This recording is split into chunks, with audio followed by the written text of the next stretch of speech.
Today has been nothing short of complete chaos in the traditional system. There's good news and bad news, but there's a lot more bad news than good news. We can start off with the good news, and that is that Bitcoin is actually still above the macro trend resistance line. And the bad news is that the S&P 500 failed to hold its macro resistance as new support and is now back inside of bear market territory. And on top of that, there is huge news surrounding Silicon Valley Bank, which is down 60% and trading has been halted. And there is implications for crypto surrounding the Silicon Valley Bank failure. So we're going to be talking about that and more in today's video.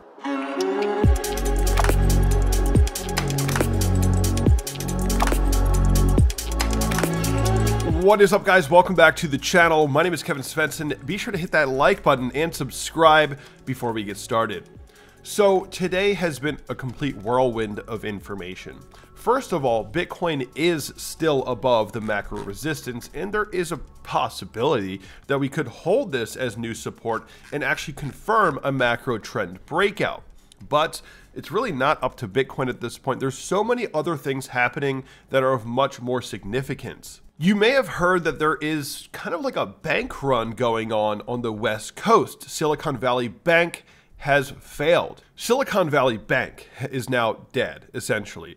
Rest in peace. A bank that was the 16th largest in the US by assets has been shuttered and taken over by regulators. Federal Deposit Insurance Corporation, FDIC, has quickly taken action to sort of calm the fears surrounding this so that no further contagion takes place. And that contagion is that people are now afraid that other banks that had ties to Silicon Valley Bank may be at risk of also going under.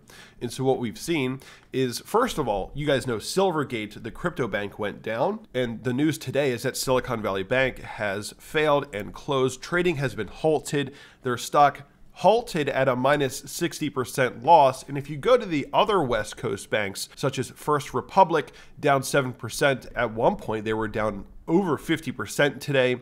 We can see that Western Alliance, another bank that's apparently associated or is sort of in the same region as Silicon Valley Bank, is down 30%. PacWest is down 30%, and Signature Bank is down 20%. So all of these West Coast banks that may or may not have ties to Silicon Valley Bank or are just in the same region as them are all seeing tremendous drops in value. But it gets even worse. If you look at Circle, the issuers of USDC stablecoin, Circle held undisclosed sums at Silicon Valley Bank. As of the last attestation, the last proof of reserves, 11.4 billion reserves were in cash. And we can see that other reports coming out now, people talking about they had at least 8.6 billion in the last proof of reserves. You can see that Silicon Valley Bank is listed, they are dead. Silvergate Bank also listed, they are dead. You know, multiple banks in the line here going bust.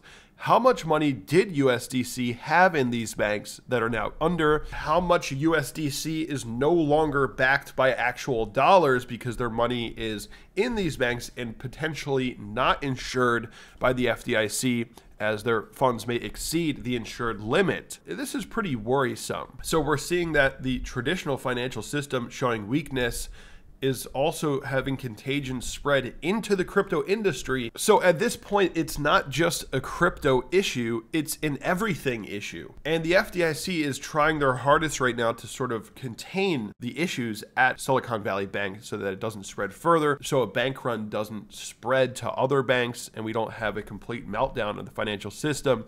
So far, apparently, they're doing their job at calming fears. And I saw this clip from CNBC today. Let's play the clip. As the FDIC sells the assets of Silicon Valley Bank, and when they do, future dividend payments will be made to those uninsured depositors. So the point here being, Carl and Sarah, a receiver bank has been now set up to basically take over all of the operations of Silicon Valley Bank. Those with FDIC insured deposits will have their money back, no problem. But the ones who have in excess of their insured deposit amounts will have to kind of wait and see what happens with these certificates as they kind of go through this whole liquidation and sale process, guys. Also, some regulators downplaying this idea that there's a contagion effect at play.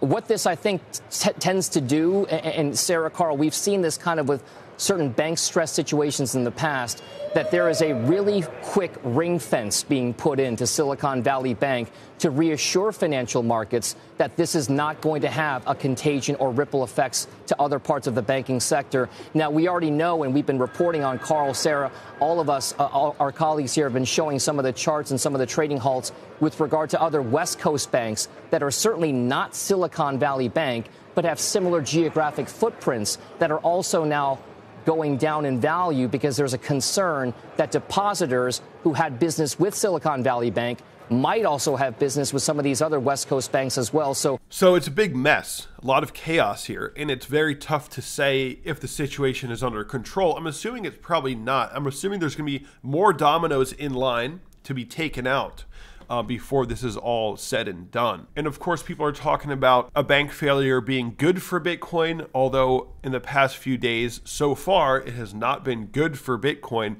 If people can't access their money, how are they going to pump the price? Unless there is just a general, exodus from the banking system into Bitcoin, which is kind of hard to see at this point in time with all of the issues that crypto in of itself has. I mean, there's kind of like, from the perspective of most people, it seems like there's really no safe place right now, although, of course, Bitcoin is unconfiscatable, making it a lot more secure than having your money in banks that only insure you up to a certain amount. Bitcoin is the safer option. It's just a question of what is the price going to do. And it's really hard to say. There's so many things happening outside of just the chart that we can't know. The only thing that I do see is that Bitcoin is, as of right now, holding the 200-day SMA.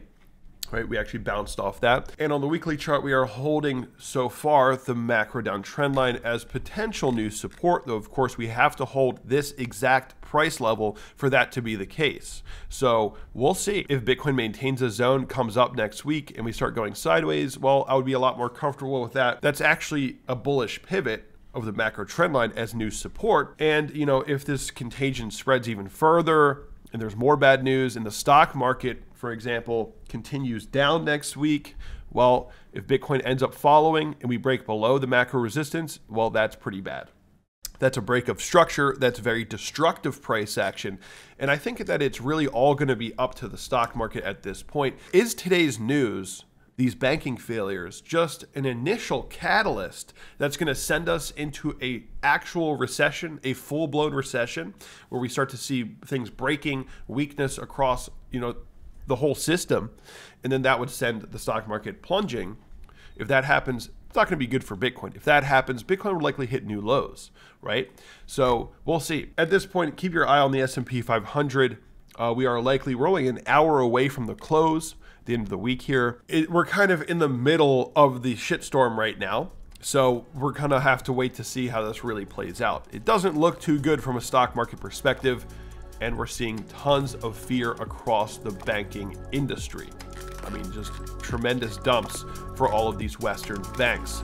But that's it for me today, guys. We'll keep our eye on the situation. If you enjoyed, hit the like button, subscribe, and I'll see you all in the next video.